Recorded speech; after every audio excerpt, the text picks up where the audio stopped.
Dishonor, Chapter 25-28.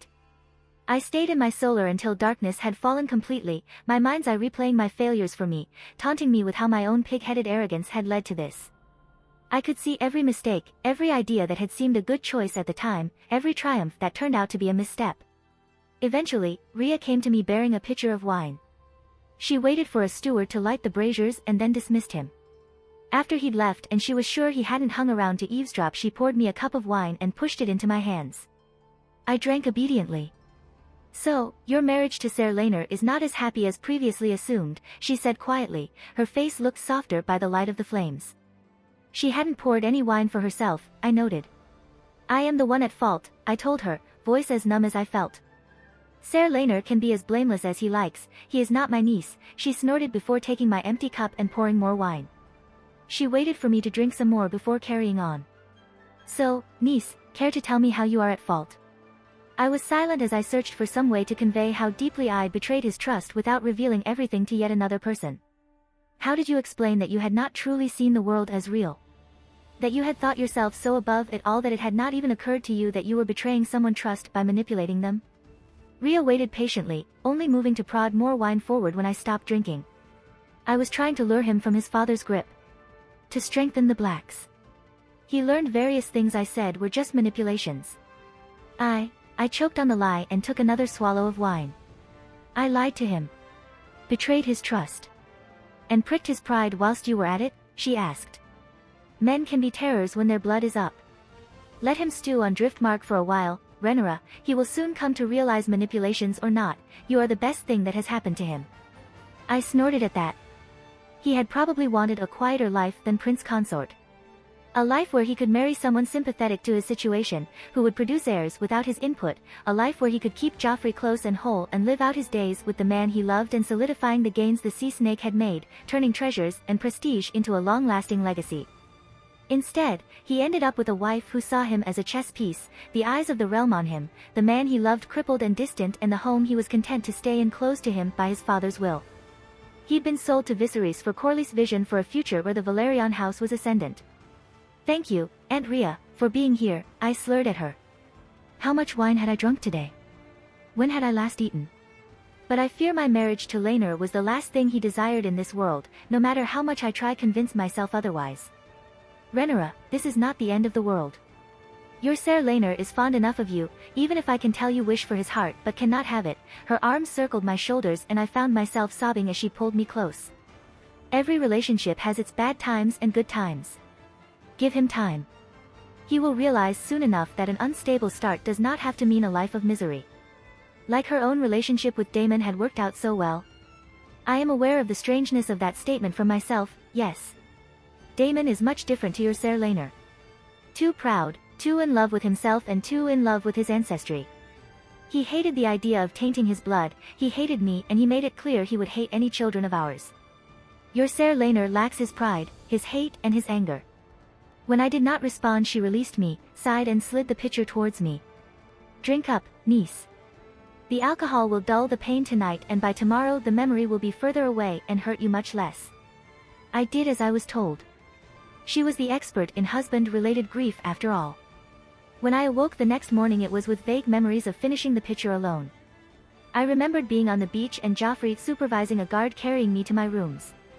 Maris and Alice wrestling my dress from me before I was allowed to collapse into bed. The Grafton woman coaxing a cool liquid down my throat, lips pursed in equal parts amusement and frustration. Alice's laughter ringing in my ears at something I had drunkenly mumbled and Maris looking both shocked and embarrassed. I forced my eyes open and groaned at the light. Every beam of it felt like ice picks being driven directly into my skull. My head throbbed and my stomach gurgled unpleasantly, telling me that I hadn't drunk nearly enough non-alcoholic fluids the night before to ward off what was promising to be a really heroic hangover. I pulled the covers up over my face and rolled over, regretting it immediately as my stomach flipped unpleasantly at the motion. "Awake, Your Grace," came one of the twins' voices. The covers were pried from my hands and pulled back slightly, letting the mid-morning light attack my poor eyeballs once again. I screwed my eyes shut and managed another pathetic groan. A hand on my back, solid and irresistible, pulled me into a half-sitting position before the rim of a cup touched my lips. "Juice." I gripped the cup and poured it down my parched throat like it was the nectar of the gods, relinquishing it with a only vague sense of disappointment when it was finally drained. I heard whichever strong twin was present chuckle before the sound of more liquid being poured alerted me to the possibility of more juice. I risked cracking open my eyes. Sarah handed me more juice and some sort of grey concoction. Ser Joffrey had Maester Gerardis make that up. He said to make sure you drink all of it, she said, and I felt dread fall over me. Maester Gerardis was an excellent healer. Truly one the best the maesters had ever produced, but the man was terrible when it came to making foul-smelling, foul-tasting potions. My stomach rolled and I heaved. Sarah stepped forward and caught my hand, bringing the maester's brew to my mouth. I allowed her to direct it into my mouth, too tired and too hungover to summon the wrath that would normally be so easy to come to the fore for such a presumptuous action. The concoction was as disgusting as I'd assumed it would be, and it was the work of the moment to keep it in my stomach. I chased it with several cups of juice that Sarah was only too happy to provide. Gradually my stomach settled and my headache faded. Awful they may be, but they were effective. Afterwards I managed to coax my stomach to accept a small bowl of sweetened porridge before summoning my ladies to me. I had to keep it together, both in front of the lesser court here and Westeros at large. I felt like I was going to war as they dressed me and prepared my hair. In a way I was. Every courtesy a shield, every outfit a suit of armor, every barbed comment a sword strike, and every vicious rumor an arrow volley. I set myself entirely to playing the Lady of Dragonstone over the next few weeks as guests from King's Landing further afield trickled in to celebrate my 18th name day. Dragonstone was small, but I had made my mark, and it was never so obvious as in the days leading to my name day feast. All the ancient splendor of the Targaryens' original seat in Westeros was on display. From tapestries depicting long-forgotten Valyrian myths and legends to more recent displays showing the Field of Fire and the burning of Harrenhal. One could not throw a pebble in Dragonstone without finding some reminder of Targaryen might. It did wonders for strangling the rumors and questions as to where Laenor was, when I was having children, and just who I shared my bed with. Even Rhea had quit making sarcastic remarks regarding my choice of decorating, which nothing short for a miracle. Not that her remarks weren't complete hypocrisy, the Royces might not have quite the amount of bronze and bronze-related products as I did dragons. It was a close-run thing. Oh, I was quite sure that in 5 or so months I'd go back to hating the damn things, but here and now. I felt as if I was all alone in the world with only an army of stone dragons at my back. Not that I was actually alone. Helena was quite insistent on dragging me to the practice range every morning so that Ser Roga could terrorize me and she could show off the fact she was improving at a truly startling rate. Jane and Jessamine contrived to fill my free time with laughter and funny stories, and my ladies were quick to use their influence to see all those who pestered me or were otherwise inappropriate were ostracized by the female portion of Dragonstone. Rhea made it a point to sit at my side during my many meetings, offering whispered advice that in many cases was actually pretty useful. For all the stress that the guests for the feast caused me, yes, Harwin had turned up. How did you guess? There was one arrival that sent my heart soaring. Lord Gerald's arrival with his Vale delegation at his back, made doubly happy due to its lack of Viserys and the whole host of problems he would cause by arriving. Lord Gerald was in fine health and very optimistic regarding his work in King's Landing. I was glad he did not resent me for his being there, and his reunion with his daughter and son made me a little weepy. The fact that he seemed to have come to consider Jane as an honorary adopted daughter was genuinely touching. It seemed Westeros could produce decent parents who gave a shit about their daughters, even if they had inconvenient choices in partner. Even if he had told me he would soon be heading back to the Vale and that Jane would be sending another lord to take his place. The feast went off splendidly. Most of the lords were blacks, but I did spot a few greens here and there. How much were lords sent as Alicent's spies and how many were thinking of jumping sides was a question I would leave to Joffrey, who remained as vigilant as ever. Many toasts to my health were drunk, much dancing was done, and I suspected there would be more than a few maids with rounded bellies soon enough if the celebrations after the feast were anything to go by. In fact, although I hadn't thought it possible, politics took a back seat as lords from each side mixed with one another. Cautiously, at first, but as the night wore on and wine flowed, the awkwardness melted away. I myself danced with most who asked and were respectful about it. Lord Dennis was a surprisingly adept dancer for such a monstrously tall man. I danced with him, Lord Gerald, Ser Hugh Redfort, Forrest Fry, Elmo Tully, Tyland Lannister, and even Ser Harwin. Sadly, Joffrey declined my attempts to lure him from his corner and his brooding. For all the fun that it was, Laenor's silence began to wear on me, and I was glad for the guests beginning to trickle away after the feast was done. Even if it did hurt when a week afterwards, Jane Eyre announced her party would be returning to the Vale. I'd been concerned that my marital problems might have impacted the Falcons, but it seemed Laner had sent word that he would meet all of Terrence Aaron's requests for more funding. But I was still feeling rather fragile and vulnerable when I stood on the docks as they prepared to leave. Be well, cousin, and I do hope you reconcile with Sir Laner. He's such a charming fellow. Jane said before pulling me into a hug. I returned it and fought the urge to weep into her shoulder. Don't you worry about the clansmen, your grace, we'll have them cleared out of those mountains and the Vale moving forward within the year. Lord Dennis boasted. I doubted that, but I appreciated the attempt at reassurance. Do not forget to write to me, niece, I would hate to come to this dragon-infested island to remind you once more. Rhea told me sharply and with a hug that told me she really wasn't used to hugging people. There was considerably more elbow than appreciated. And then the Aaron ships were sailing away into the sunset and I was left alone. Well, not quite, I still had all those Westerosi nobles hanging around. At least I had Ser Joffrey and my ladies. Well, minus Maris, who'd been granted permission to stay a few months in the Vale. I must ask you to thank Ser Joffrey again, your grace, Maria enthused. We'd been discussing her ongoing charity efforts in my name. After our informal banishment, Maria had been terrified that without her overseeing it, it would be forgotten, relegated to an afterthought as a political play no longer needed. Apparently, Joffrey had stepped in and provided Maria the name of a trustworthy middleman. Lord Gerald's Vale men had also been prevailed upon to help out with sermons about the Seven and such. I was gathering quite the reputation as a devout and charitable woman in King's Landing. Queen of soup kitchens and orphanages. I certainly will, Maria. I must once again praise you for your tireless dedication in the name of the maiden and the mother. Maria seemed to glow at my words. Your grace, you are too kind, but truly I think all women should engage in more charitable works. I can't imagine looking at those children, all alone in the world and starving, and not wanting to help. Maria was genuinely the nicest person I've ever encountered. Probably the Westerosi ideal of the perfect woman. She was kind and caring, yearned for children of her own and husband to stand beside her, and had more than a passing knowledge of politics she'd mostly acquired in her quest to help said future husband. I mean, her only flaw was her ongoing obsession with Ser Byron Hastwick, Queen's personal bootlicker. I do not honestly know if the man has even noticed. I require no thanks, Lady Maria, I am a devout follower of the Seven myself and am only too glad to aid in charitable ventures in their name, said Ser Joffrey, as he limped closer. Maria smiled broadly at him. However, I fear I must steal her grace away from you for the moment. Something urgent requires her attention. I stamped down on my initial flicker of alarm and directed a smile I didn't really feel at Maria.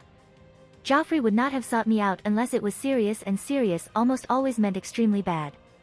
I apologize, Lady Maria, but it seems duty calls. Oh, that's quite all right, your grace, should I let the rest of your ladies know? She asked, suddenly hesitant. If that's all right, Maria, I don't want to have you running back and forth if you have other duties. That was definitely the wrong thing to say for some reason, because her eyes widened and she flushed before nodding frantically.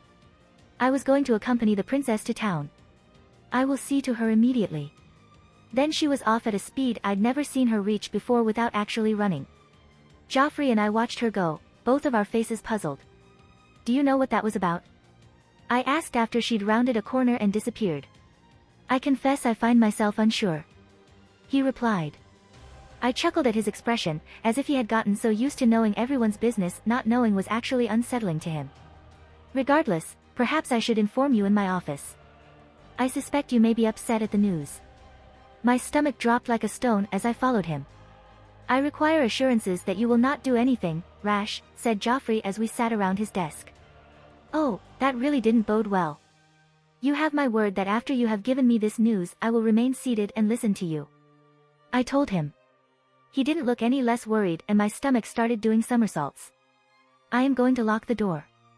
You have not been objective in regards to this issue in the past. I stayed sitting while he limped past me. If it was, I need to go burn the stepstones now, news he had a window I could probably fit through, the fall wasn't that long and into water besides. He sat back down and took a deep breath. I mirrored the action and forced myself to calm down. Lady Lena has returned to Driftmark. Alone and with only Vagor for her escort. My spies report that she seemed to be in quite some distress. Daemon? I asked through gritted teeth, suppressing the urge to seek out Syrax and fly to Driftmark. What kind of distress? They were unable to get closer to find out. Lady Rhaenys and Ser Laenor have been growing more aware of my activities. I would be of the opinion it's likely his doing. Deep breaths. In and out. Count to no. Fuck this.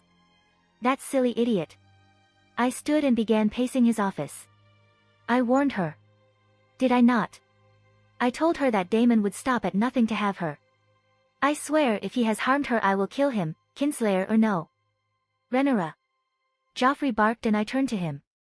He was also standing, looking considerably more angry than worried now then. His hands were white with the force he was using to grip the head of his walking cane. Enough. Sit down. This is a delicate situation, we cannot risk further driving away the Velaryons. I glared at him, fists clenched before forcing myself to unclench them and massage the ache from my hand. Joffrey stood opposite me and nodded, drawing in a deep breath to calm himself. You will listen to me. You will stop these tantrums, you are not a child but the future queen. I opened my mouth to retort but he shot me a look that knocked my legs from underneath me and I sank back into the chair. I am your man. I swore myself to you. Truly, I understand your position in this but I can no longer pander to your rages. How much time have we lost because you allowed your anger to blind you to Viserys' own rage? We can no longer afford for you to sulk at every little thing you dislike. You are 18. A woman grown. Sulk and rage in private, yes, but stop doing so in public. He retook his own seat and massaged his forehead. The Velaryons are your greatest supporters currently, it is not an exaggeration to say our ongoing efforts to sway the lords of Westeros to our cause would be impossible without them. They provide the gold needed for the Falcons, your experiments, and your charitable enterprises.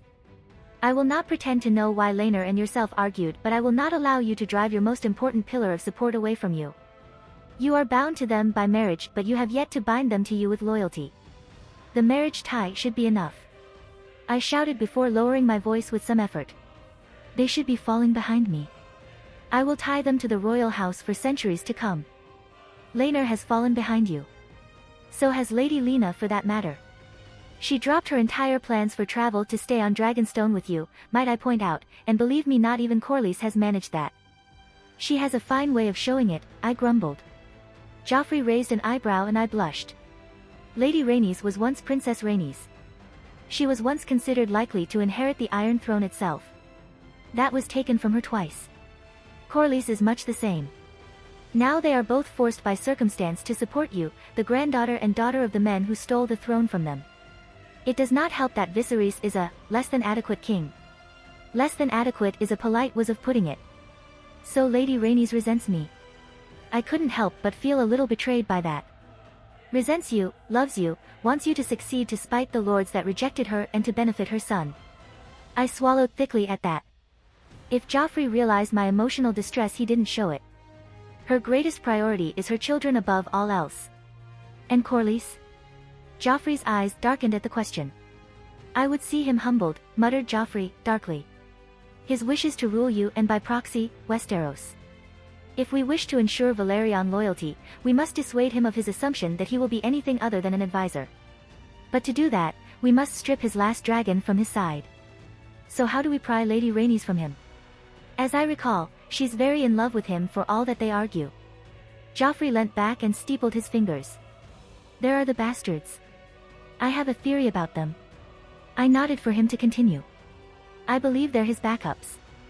He doesn't believe Laenor can produce legitimate children and he's intending on having one of them inherit instead in return for his tireless work on your behalf. His little scheme is a direct threat to the inheritance of her own children, if Lady Rhaenys were to find out. She'd kill him. And the bastards. And the mother to boot, I told him, horror growing in my gut. What proof do you have of this? He's keeping them close, visits regularly when he's at Driftmark, has begun seeking out tutors for them. Joffrey shrugged. His spies told me he was very interested in having records of just when you and Laenor bedded each other and to report another lover, even a suspected one, immediately to him. I would have suggested it earlier but you seemed intent on keeping them alive. It's what tipped Laenor off that something was wrong, you know. You gave away the fact you knew they were boys beforehand. I am to be queen and he has to know that I would never approve him raising his bastards over my own husband, I mused, ignoring Joffrey's prodding at the cause Laenor and I's estrangement. And if he threatened to publicly name your own children bastards? The queen already lays the foundations to claim your children illegitimate. Corlys' denouncement would cement that as fact to Westeros as a whole. I paled at that. Is this what he had done in the original timeline? Rhaenyra had named his bastards heirs over her own Joffrey then. A proud woman like her would have found that hard to do. Perhaps Corlys had blackmailed her. What has Laenor told you about our argument? I asked, mouth dry. Joffrey watched me, face impassive for a moment. Nothing. He came to my offices and asked if I knew. When he realized I did not, he left without informing me. I confess I have puzzled out some of the details. You have knowledge you should not and frequently make seemingly unsound decisions based around them. Then there is the book. Laenor suspected you wrote it. He had a theory that you experienced what the Targaryens call dragon dreams and had knowledge of the future. I let out a shaky breath. Laenor had come closer than I'd suspected with his guesses. Let's assume I do have some knowledge of the future. I began slowly. Let's assume those bastards are likely to be very useful to our cause, the kind of useful that sets fire to our problems. I would very much want to keep them around if that were the case. Then we bring the matter to Lady Rhaenys' attention and direct her retribution along the lines of seizing control of the children. Joffrey suggested. Raising them to our way of thinking and making it clear that Corlys has to go along with us if he wishes his legacy to take shape in the way he wants.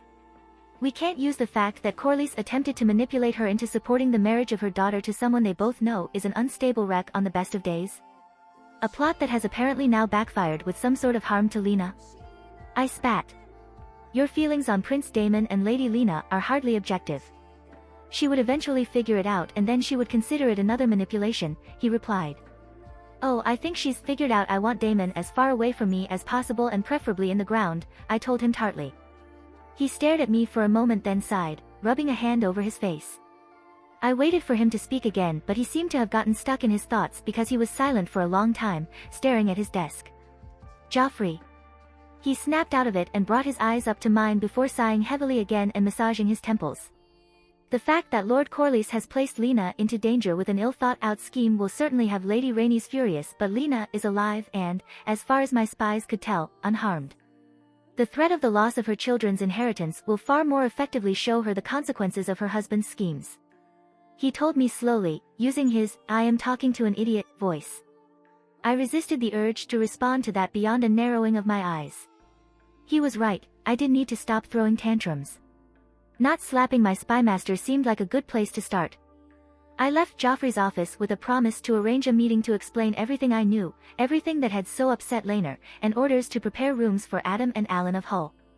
Probably their mother too, since I doubted Rhaenys would let the girl stay once she found out about them. Honestly, it would be a miracle if I could talk Rhaenys out of killing her. The flight to Driftmark was pleasant enough, but for the first time since I had mounted Syrax, riding her did not calm me and Syrax could feel my agitation. It took several more strikes of my whip than usual to keep her on course. I was wound up, worrying about Lena and what Daemon could have done. Laenor met me, arms crossed but looking completely unsurprised as I scrambled off of Syrax. I should not be surprised you are here, he said, sounding exhausted. How much did Joff tell you? That Lena was back and probably not with good news, I replied, keeping my voice level. There was no sign of the grief that I had last seen on his features.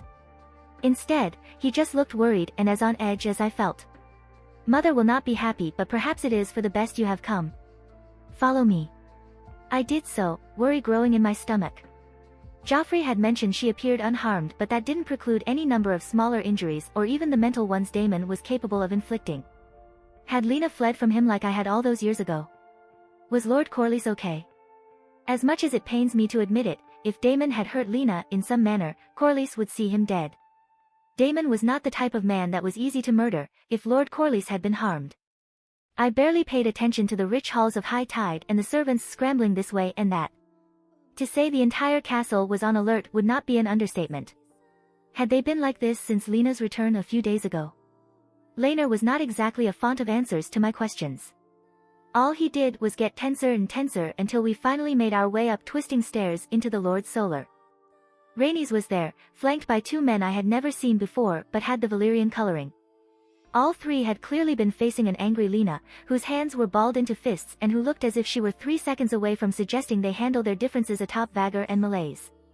Although given how angry Rhaenys looked in turn, I suspected she was 3 seconds away from accepting such an invitation happily. Cousin, why is she here? This is Valerian business. The older man barked, examining me as he would something he'd discovered stuck to his shoe. The younger-looking one did not seem any more sympathetic to me. I married into this family. Its problems are my own, I replied, keeping my eyes on Lena, searching for evidence as to what could have happened. Rainey scoffed. Mal, please. She is my wife, after all.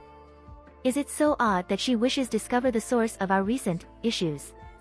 Her problems are only our problems when she wants our gold, money, or prestige, cousin, said the man I suspected was Vayman Valerian. In another life he dies attempting to claim Driftmark, was that ambition in him now? And her problems are only ours when we want the throne through her. Do not act like she brings nothing to the family in return, Lena replied testily. Or would you also claim my own mother not worthy of being here? She married my father for the same reason after all. Vayman's retort died in his throat as he snapped his mouth shut so fast I heard his teeth crack together. The one Lena had addressed as Mal turned to the queen who never was and gave a hopeless shrug. I stepped past them all and approached Lena who didn't relax, worryingly, but did unball her fists and make an effort to appear less murderous. What happened? I asked, as she desperately tried to avoid meeting my gaze. She opened her mouth. Lena happened, replied Lena, cutting off whatever remark his sister was about to make. She slammed her mouth closed and shot him a glare. In response, Lena folded his arms, unmoved by her anger. I turned back to her and she met my eyes for the first time and then she flushed in an odd mix of shame and defiance. I did nothing wrong. We did nothing wrong. Rhaenyra, I know you and Daemon have had your differences but you slept with him. I snapped. She set her jaw and met my gaze and then nodded stiffly. White-hot anger caused my vision to dim and my hand throb in pain. She slept with him. The man who was already a monster. She slept with him. Here. Since my children are so keen to spill all our secrets to you. Rhaenys handed me a letter bearing the Valerian seal. I snatched it from her and skimmed my eyes over its contents. Then I stopped and went back and read it again, slowly this time. Corlys wrote of how he had discovered the affair between Lena and Daemon, that Lena had discovered she was pregnant, had fled in the aftermath in a rage when he'd suggested moon tea. That Rhaenys was to hold Lena on Driftmark whilst Corlys sailed home and figured out what to do. My breath came harder to draw. She was pregnant. I'd fucking told her. I warned her about Daemon, about how he set out to charm and seduce.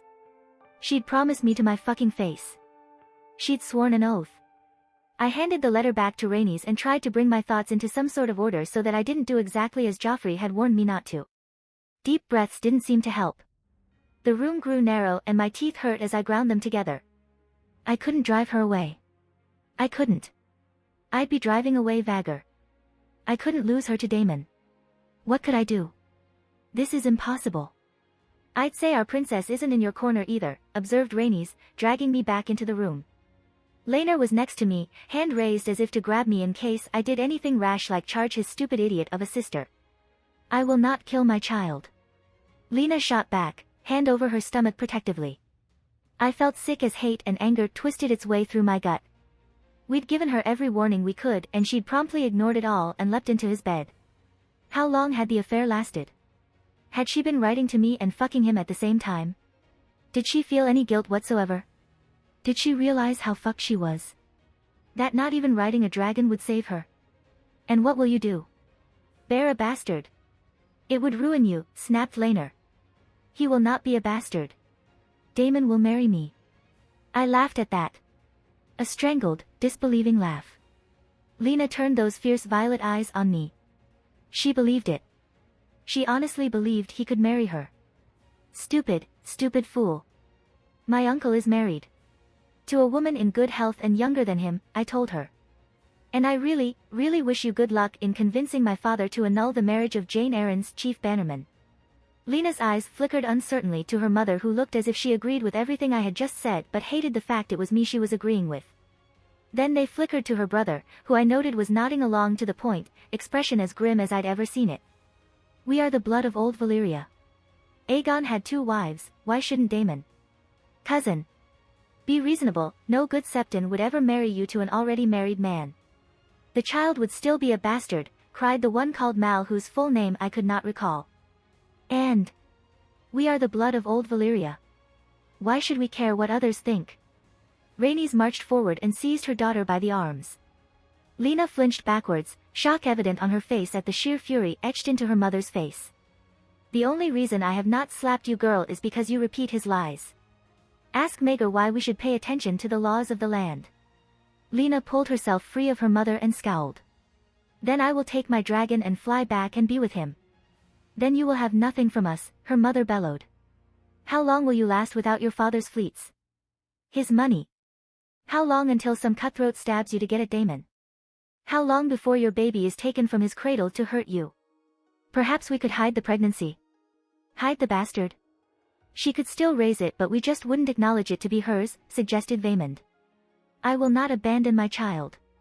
I will not hide it. At the exclamation I wanted to dash her head against the wall until she saw sense. I knew the problem. It was the same reason I couldn't invite her to go back to my lying bastard of an uncle and stew in the consequences. She rode Vhagar, last of the Conqueror's dragons. She'd been told all her life that made her special, now she assumed it left her above the consequences for breaking such an integral part of society. Marriage then, I said. Marriage to a lord loyal to your father who will overlook the bastard. Rhaenys shook her head, face doubtful. I cannot think of one that we can guarantee will overlook the bastard. That would allow her to raise it alongside its trueborn siblings. Besides, to propose a marriage to any lord of sufficient status would require months of negotiations, she would be showing by then, said Mal. Then after she gives birth? Mal shook his head, face a mask of unhappiness. Any man would spot the signs of pregnancy. If we failed to tell him before the bedding weed. I truly dread to think of the consequences for our family, I wanted to scream. And well, Daemon is still very much a factor to consider. He is widely known as a jealous man. What man would risk his wrath? You have to have bannermen on the island you can trust, who cares not about Daemon? I asked, desperately. Rhaenys shook her head and was about to answer when Lena cut in again, evidently annoyed that we were speaking about her as if she wasn't in the room. I do not need to marry. I will have the child here and return to Daemon. He will have me, she told us. At the look on my face, Laenor placed a warning hand on my shoulder. Think of what will happen if literally anyone other than you has Vhagar. Do not knife Vhagar's rider whilst you still need Vhagar. Lena, be reasonable. We are not above those in Westeros. Even ignoring the fact that the father is a man banished for reasons best left unsaid, you will not enjoy bearing a bastard. Westeros will not forgive you bearing a bastard, he told her, voice gentle. He loved his older sister dearly, I knew, and seeing her happily walking off a cliff was likely painful for him. Lena's eyes flickered to me and back to her brother. Laenor stepped forward and placed a hand on her shoulder. I have an idea. One that promises us both chance to be happy, he said in a low voice. She focused on him. Vaemond and Mal craned their heads closer to hear, but Rhaenys jabbed at them, forcing them to give her children privacy. Marry Joffrey. He is a second son, he can take your name. He will claim your child. You can still carry on with Daemon, produce as many children as you want, and Joffrey will say nothing to gainsay you. Her face twisted in annoyance and disgust. Oh no, Laenor, that's a terrible idea. I will not marry your lover, she hissed. In the corner of my eye, Rhaenys went white. Oh fuck, she didn't know. Oh fuck. My anger evaporated and was replaced with sheer terror that Rhaenys should learn this in such a manner. Her eyes traveled to me and her lips almost disappeared in displeasure. I swallowed and tried to catch Lena's eye, desperate for her to backtrack, but she was too focused on Laenor. Lena, please. We cannot marry you to another man, Joffrey is trustworthy, tales of your romance will be credible and dash. You get to drape him in our colors. Your wife is stood not a few paces away, and your mother is too. I tried to communicate through complicated eyebrow wiggling and desperately rolling my eyes in her direction. They still did not pay attention. You cannot marry Daemon. You will not get a betrothal that allows you to raise your child alongside your trueborn ones. You will not be allowed to stay on Driftmark if you remain unmarried. Rhaenyra will not take a woman with a bastard as a lady, said Rhaenys, voice like ice, and both her children jumped, both turning an identical shade of white as they realized she'd heard everything. And your father will not allow a marriage to Joffrey Lonmouth. What if we betroth her to a young lord? A child? Then hide her, babe. Surely nobody would be able to tell, came Mal's voice, clearly not understanding what had just occurred. Vaemond elbowed him in the ribs. I ignored them. Oh fuck it, this situation's already screwed. Lord Corlys is not the problem. He will not speak out against the marriage publicly if we hold Adam and Alan, and if it's prestige you are worried about, I will grant Joffrey land when I am queen, enough for future dragon riders. A fierce guilt began burning in my gut as Rhaenys' eyes lit up at the mention of land. I had a sinking feeling I'd just sealed her fate. She was going to marry a man she did not want because I'd done everything in my power to force it. Oh gods, Vhagar better be worth this. Who are Adam and Alan? Asked Rhaenys in a dangerous purr. Laenor brought Joffrey to Driftmark on the back of Sea Smoke and made a good show of being angry with him, even as the almost gentle way he was manhandling the knight was at odds with the anger in his tone. Joffrey, in turn, made a good show of apologizing and swearing that he would shame his friend no further as Laenor Frog marched him through the gates of high tide. Lena and I watched from the balcony in her rooms. She still wanted Daemon, I could tell. It had taken a private meeting with Laenor to get her to finally agree. The thought of him and her made me want to mount Syrax and reduce his fucking islands to cinders. My body burned with the intensity of my anger at my bastard of an uncle. Do you truly wish to marry him? I asked, voice thick. I wanted her to say no. I wanted her to acknowledge what kind of man he was. I do. 7 help me, I do. I do not want to marry Joffrey.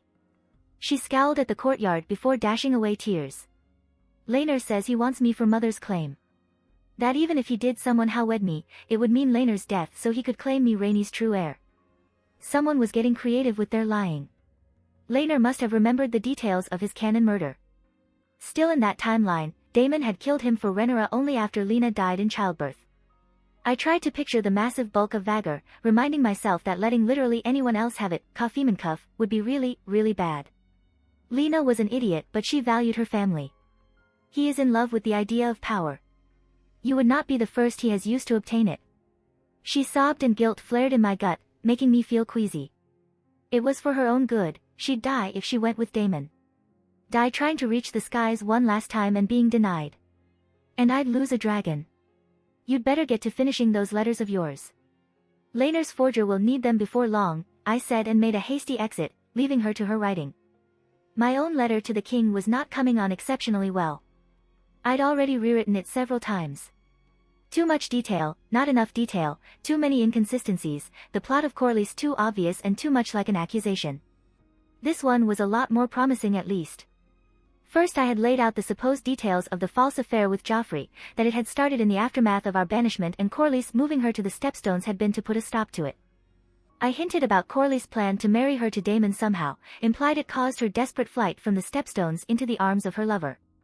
That her arrival had tipped both Laenor and I off that something was wrong and the subsequent scandalous discovery of their passion. Passion grown from a childhood together where Joffrey had been her father's page and then squire and finished by telling him, for propriety's sake, that Laenor and I had arranged a match be made between the two. I suspect he'd be too relieved at the Valerion making a match with someone unlikely to upset his precious court politics to look into whether my lies matched up timeline-wise. The story was neat, depressingly common and just interesting enough to get the gossips going for a few days or so before something else came along to steal their interest. If Corlys refused our terms and pushed Daemon forward as responsible, Viserys would be able to point to the letter and name it a ploy. Alicent would know it for what it was instantly but not be able to prove, and even if she could, she would not want to help Daemon find a new wife. Alicent was out to prove the saying a woman scorned.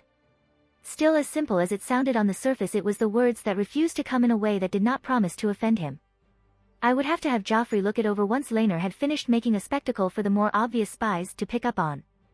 Oh, we'd make a show of hiding it later, but it was important Westeros saw what they thought was the truth instead of the actual truth. Once they had an explanation that fit their prejudices, most would stop looking. After I'd finished with my awful attempt at diplomacy with Viserys, I sought out my husband. We had unfinished business, words still to say. Gods, could Lena have waited a few more months? He was in his father's solar, busy letting people know of the upcoming wedding. When I entered, he rose from the desk and faced me, arms crossed. I felt like a child caught in a lie. I am truly sorry, I said in the silence. He gave me a small smile and moved around the desk, coming to me and placing his hands on my shoulders. I know you are. He paused, searching for the right words. I spoke to Joffrey. He helped. I probably shouldn't kiss Joffrey, but I kind of wanted to. You must stop acting like we are pieces you can move about the painted table. We are people.